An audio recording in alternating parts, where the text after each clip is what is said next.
ಯೆಹೆಜ್ಕೇಲ 33ನೇ ಅಧ್ಯಾಯ 31ನೇ ವಚನ. ಪ್ರಶ್ನೆ ಕೇಳುವುದಕ್ಕೆ ಬರುವ ಜನರಂತೆ ಅವರು ನಿನ್ನ ಬಳಿಗೆ ಬಂದು ನನ್ನ ಭಕ್ತರಾಗಿ ನಿನ್ನ ಮುಂದೆ ಕೂತುಕೊಂಡು ನಿನ್ನ ಮಾತುಗಳನ್ನು ಕೇಳುತ್ತಾರೆ, ಆದರೆ ಕೈಕೊಳ್ಳುವುದಿಲ್ಲ. ಬಾಯಿಂದ ಬಹು ಪ್ರೀತಿಯನ್ನು ತೋರಿಸುತ್ತಾರೆ, ಆದರೆ ಅವರ ಮನಸ್ಸು ತಾವು ದೋಚಿಕೊಂಡದರ ಮೇಲೆ ಹೋಗುತ್ತದೆ. Ezekiel chapter 33 verse 31. My people come to you as they as usual do and sit before you to hear your words, but they do not put them into practice. Their mouths speak of love, but their hearts are greedy for unjust gain. Ezekiel अध्याय 33 वचन 31। वे प्रजा के समान तेरे पास आते और मेरी प्रजा बनकर तेरे सामने बैठकर तेरे वचन सुनते हैं, परंतु वे उन पर चलते नहीं। मुंह से तो वे बहुत प्रेम दिखाते हैं, परंतु उनका मन लालच ही में लगा रहता है।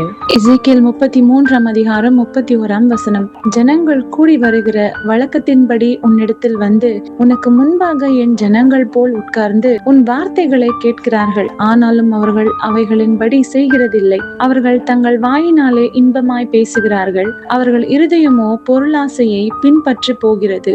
యెహెజ్కేలు 33వ అధ్యాయం 31వ వచనం. నా జనులు రాదగిన విధముగా వారు నీ ఎద్దుకు వచ్చి నా జనులైనట్లుగా నీ ఎదుట కూర్చుండి నీ మాటలు విందురు గాని వాటిని అనుసరించి ప్రవర్తింపరు. వారు నోటితో ఎంత ప్రేమ కనపరుచుదురు గాని వారి హృదయము లాభమును అపేక్షించుచున్నది.